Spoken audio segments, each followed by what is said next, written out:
Rafael Nadal just spent $25,000 on courtside seats, exclusively, deliberately, personally, to watch Alex Eala train. Not compete, not win a trophy, not claim another milestone that the sporting world would celebrate with ticker tape and headline typography. Train. The greatest champion his sport manufactured in living memory purchased premium courtside positioning to observe a 20-year-old Filipino athlete execute practice drills, and the cameras captured every documented, undeniable, historically significant second of his presence. This was not coincidence dressed as story. This was not a chance encounter inflated by over-eager journalists hunting narrative where none existed. This was a conscious, financially committed, personally executed decision by a man whose time carries a value that transcends any figure attached to a courtside ticket, and who decided that value was worth deploying in service of witnessing Alex Eala's preparation. When Rafael Nadal opens his wallet to the tune of $25,000 for a chair beside a practice court, the question is never about the money. The money is irrelevant to someone who accumulated what he accumulated across 22 Grand Slam campaigns. The question is about what he saw, what he believed, what he recognized in that young woman's training sessions that demanded his physical, financial, documented presence. The answer to that question will rearrange everything you currently believe about the future of women's tennis. Stay locked in, because the final chapter of this story contains a revelation that nobody in the tennis establishment saw arriving. Chapter 1. The Vigil of a Legend. What Nadal Does with Retirement. Most people misunderstand what retirement means for a competitor of Rafael Nadal's particular psychological architecture. They imagine rest, beaches, the gradual, comfortable decompression of someone who has earned every luxury available to a human being through 2 decades of physical sacrifice and competitive excellence at the sport's absolute summit. They picture a man finally free from the relentless scheduling tyranny of professional tennis, the perpetual cycle of training blocks and tournament weeks and recovery protocols and press obligations that consumed the majority of his conscious adult existence. They are not entirely wrong. Nadal has spoken genuinely about the pleasures of unstructured time, about mornings without mandatory court sessions, about evenings without the competitive anxiety that arrives the night before significant matches and which no amount of experience or achievement fully eliminates, about the simple domestic rhythms of life with his family in Majorca that professional competition had repeatedly interrupted across years of sustained global touring. But rest, for someone whose competitive identity was constructed with the specific density and permanence of Nadal's, occupies only one dimension of a post-competitive existence that must find meaningful channels for the energy that winning Grand Slams once absorbed completely. His academy in Manacor became the primary vessel for that redirection, not as a hobby or a vanity project or the kind of institutional affiliation that retired champions attach their names to without substantive involvement, as a genuine, daily, personally invested commitment to the transmission of competitive knowledge accumulated across a career that produced more evidence about what sustained excellence requires than perhaps any other single athletic biography in modern sport. He was present on those courts with a regularity that surprised observers accustomed to the figurehead model of athlete-founded academies, where the founding name appears on the letterhead and occasionally materializes for marketing photographs. Nadal appeared for practice sessions. He sat with coaches during analytical reviews. He engaged directly with developing players at every stage of their progression, from the earliest juniors finding their technical foundations to the advanced professionals refining the specific elements separating solid professional performance from genuine championship contention. His investment was not distributed equally across all academy players. This was not a criticism. It reflected the same prioritization instinct that made him a champion. He directed his most concentrated attention toward the players he assessed as possessing the rarest combination of attributes.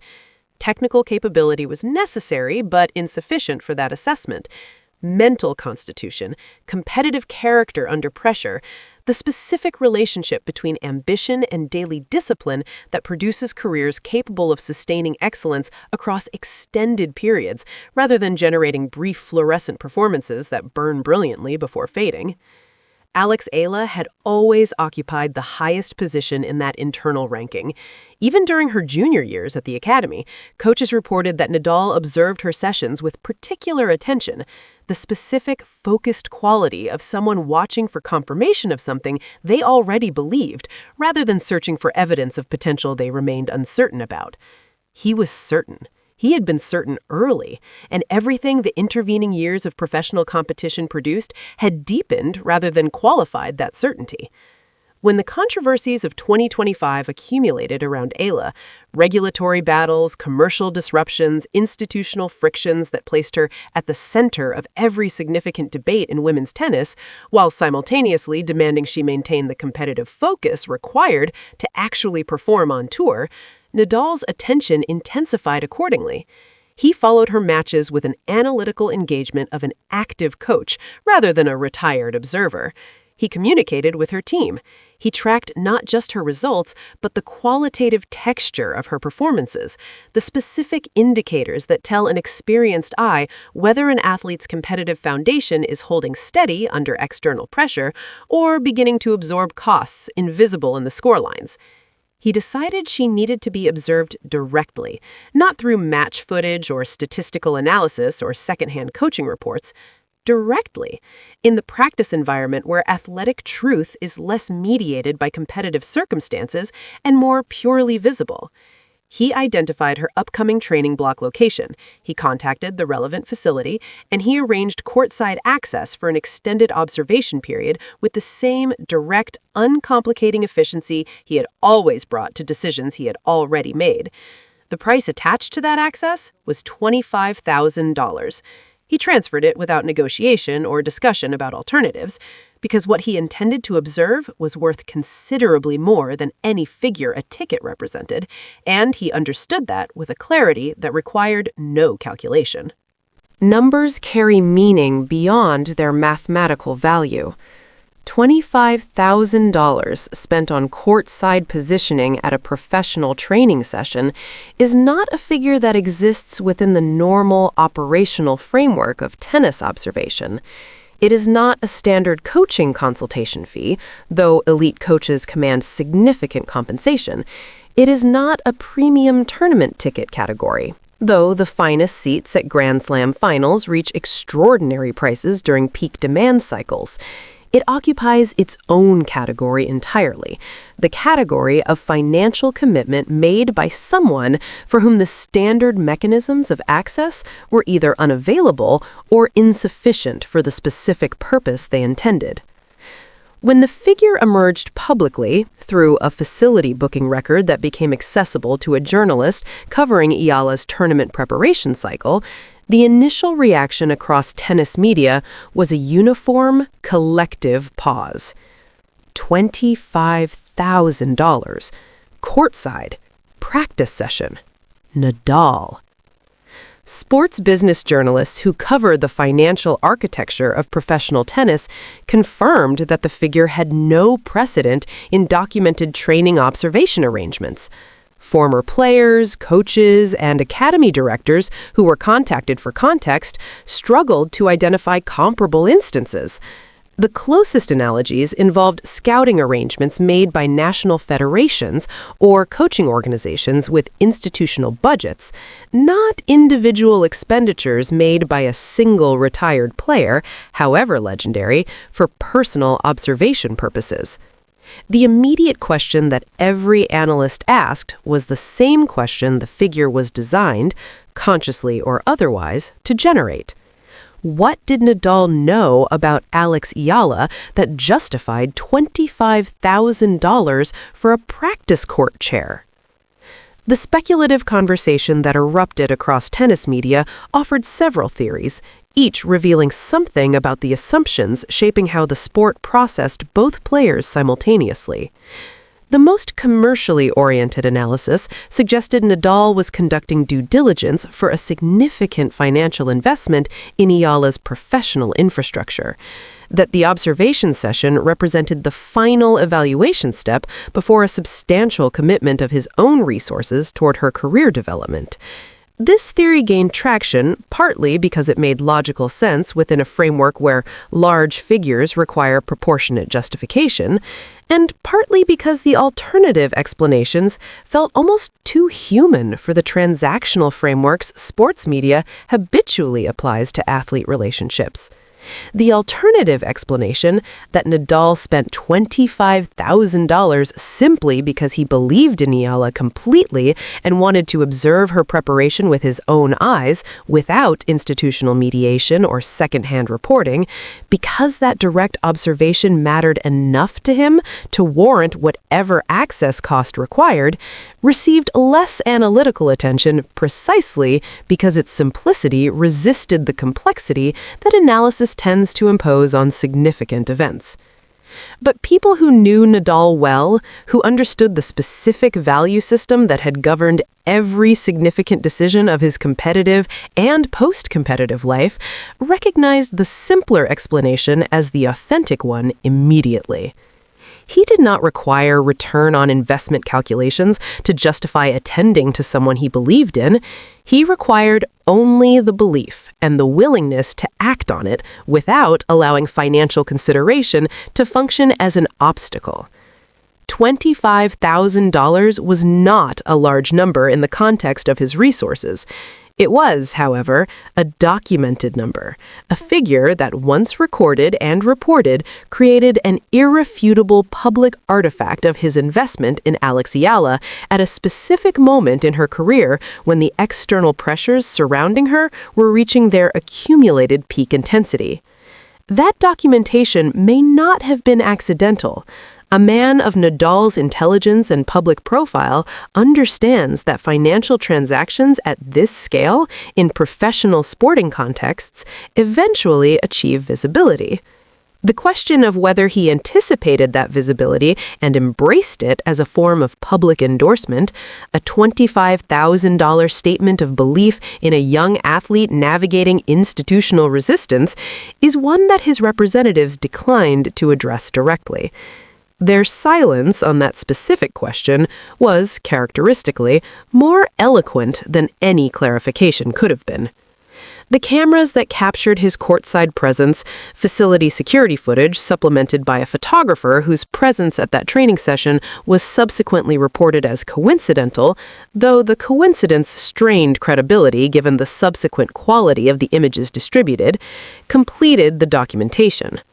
Rafael Nadal, courtside, present, watching, invested in every observable dimension, and Alex Eala, executing her preparation with the focused intensity of someone who either did not know or had decided not to allow herself to be distracted by the identity of the person watching from 20 feet away.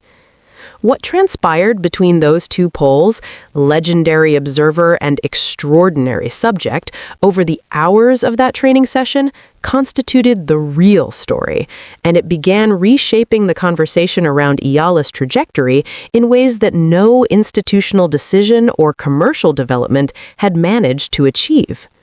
The photographs distributed following that training session told a story that required no accompanying text. Nadal, seated at courtside, not in the distracted posture of someone fulfilling an obligation or performing presence for documentary purposes, in the specific forward lean of genuine absorption, the body language of someone watching something they find genuinely, completely compelling. His attention was not divided. His phone was not visible. His gaze tracked Eala's movement across the practice court with the unbroken focus of someone who had spent 22 years developing the analytical capacity to observe competitive tennis at a level most people cannot access regardless of their emotional investment in what they are watching.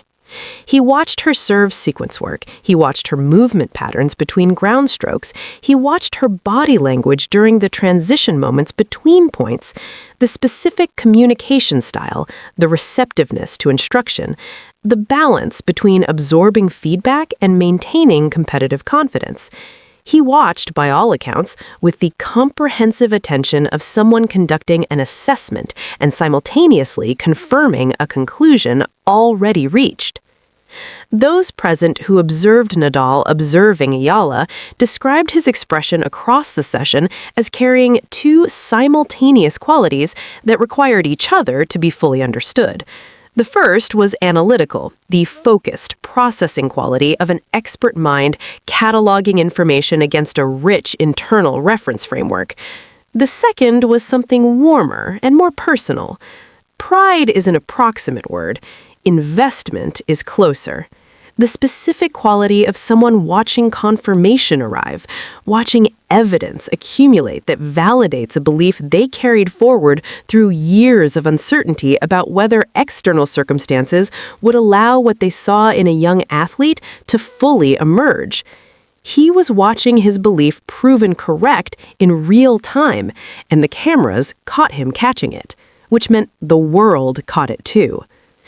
When the session concluded and Eala approached the courtside area, aware now, if she had not been during the session, of exactly who had occupied that $25,000 seat for the preceding hours, the exchange between them lasted approximately 12 minutes by accounts of those present. 12 minutes that nobody recorded with audio. 12 minutes that existed entirely between the two of them in the specific private space that even the most intrusive media environment cannot fully colonize when two people who trust each other genuinely choose to speak without amplification. What emerged from accounts of observers watching the body language of that conversation, without hearing its content, was a portrait of two people in complete mutual recognition. Nadal speaking with the specific directness he reserves for people whose potential he refuses to understate. Eala listening with the particular quality of attention she brings to input that she recognizes as carrying genuine value.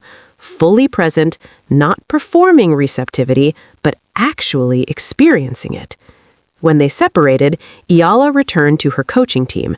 Nadal remained courtside for an additional hour, watching the remainder of her preparation with the same unbroken attention he had maintained from his arrival. He had paid $25,000 for access to that chair. He extracted every cent of value from the investment, not financially, not commercially, but in the only currency that actually mattered to him in that environment. He witnessed directly and completely the next chapter of tennis history preparing itself, and the cameras caught him catching it, which meant the world caught it too. The question, now burning through every corner of the tennis universe, was no longer whether Nadal believed in Alex Eala. That had been documented, confirmed, and financially time-stamped beyond any possibility of ambiguity. The question was what that belief expressed with this specificity and this visibility at this A legend investing $25,000 to watch a young woman from their country train. The emotional mathematics of that proposition required no sports context to compute. It was simply a powerful story about belief, investment, and the specific dignity of being seen by someone whose opinion carries genuine weight. International tennis figures responded across the full spectrum of available reactions. Former champions who had spent years watching Nadal's post-competitive engagement with developing talent expressed admiration without surprise, describing his behavior as entirely consistent with the character they had observed across shared years on tour. Those who understood him well noted that the figure was irrelevant to understanding his motivation. He would have paid 10 times that amount without the decision becoming more or less significant in its essential character. Commercial analysts who track sponsorship and endorsement dynamics in professional sport identified the story as a landmark moment in Eala's brand trajectory. The association between her name and Nadal's, already significant from years of academy connection and publicly expressed mentorship, had now been reinforced with a financial artifact that no marketing team could have engineered. The authenticity was bulletproof, the documentation was irrefutable, the emotional resonance was operating at a frequency that manufactured content cannot access regardless of budget. One prominent sports marketing executive, speaking without attribution, described the commercial value of the story's coverage as exceeding 7 figures in equivalent paid media terms. The irony that $25,000 had generated media coverage valued at considerably more was not lost on analysts whose professional lives involve calculating exactly these relationships. But reducing this moment to commercial analysis missed its most important dimension so completely that the reduction itself became a minor story about the limitations of frameworks that can only see value in terms of return. Nadal did not spend $25,000 to generate media coverage. He spent it to watch Alex Eala train. Those are different acts with different meanings, and conflating them dishonors both the gesture and the person who made it. The world was processing something it did not entirely have the vocabulary for, something that existed outside the transactional grammar that sports media habitually applies to everything it encounters, something that required for accurate understanding a simpler and more honest language. A great man believed in a young woman. He showed up to prove it. The cameras caught him. That is the complete story. Everything else is annotation. In the days following the story's global circulation, Nadal gave a single substantive interview addressing the courtside session directly. He chose a Philippine sports journalist for that conversation, a deliberate selection that communicated its own message before he spoke a single sentence. He was not addressing the global tennis establishment with his explanation. He was addressing the country whose athlete he had chosen to honor with his presence and his investment. The sequencing of that choice was not accidental and was not interpreted as accidental by anyone paying sufficient attention. The interview was brief, characteristically direct, and in its directness more revealing than extended analytical coverage of the event had managed to achieve. He said he went because he wanted to see for himself, not through reports or footage or the mediated accounts of people whose observations, however competent, were necessarily filtered through their own frameworks. He wanted his own eyes on her preparation at this specific juncture, because the external pressures she had been navigating required, in his assessment, the specific kind of attention that only a direct observation can provide. He said what he witnessed confirmed everything he had believed about her since her earliest academy sessions, that her competitive foundation was intact, that the institutional frictions and commercial controversies of the preceding months had not eroded the essential qualities that distinguished her from the generality of talented professionals competing at the tour level, that she was, in his direct observation, in the precise developmental trajectory that his experience recognized as the approach pattern to championship-level performance. He paused at one point in the interview, a brief, visible pause of the kind that accompanies genuine emotional engagement rather than calculated rhetorical effect, before adding something that the journalist present described as delivered with the specific quiet of someone knowing something they had known for years and were finally choosing to say without diplomatic qualification. He said Alex Eala was going to be the best player in the world. Not a contender, not a future top 10 presence. The best. He had believed it for years. He believed it more completely now than he had when he first formed the assessment. And he had spent $25,000 to sit courtside and watch the evidence accumulate. Because some things deserve to be witnessed personally rather than experienced at a remove. Those words detonated a second time across global tennis media. The greatest clay court competitor in the sport's history, a man whose Grand Slam count stands at 22, whose competitive record across every major surface represents one of the most complete achievements in athletic history, had stated publicly, directly, and without qualification that a 20-year-old Philippine tennis athlete would become the best women's tennis player on Earth. WTA players currently occupying the top positions in global rankings responded with careful diplomatic language of professionals who understood that Nadal's opinion carried more weight than any comfortable dismissal could effectively counterbalance. Their coaches responded less diplomatically in background conversations with journalists, the competitive alarm visible beneath the public composure. Philippine sports officials and government figures issued statements that strained the boundaries of institutional language in their attempts to contain the pride they were experiencing. Several abandoned the attempt entirely and simply expressed what they felt, which was overwhelming and complete and entirely justified. Alex Eala issued no public response to Nadal's prediction. Her social media remained focused on competition preparation. Her public communications through the period addressed tournament scheduling and training progression. But one photograph distributed by her team in the days following showed her on a practice court at sunrise, alone, hitting against a ball machine, in the specific, focused solitude of someone with somewhere specific to be and complete conviction about the path required to get there. No caption accompanied the image, none necessary. She heard what Nadal said. She was answering in the only language that had ever mattered to either of them: the work. And the only question the sporting world now needed to answer was not whether Nadal's $25,000 vigil had been worth the investment. It was whether the rest of tennis, the governing bodies, the commercial partners, the institutional structures that had spent months placing obstacles in the path of the player he had just publicly designated the sport's future best, was prepared for what was coming.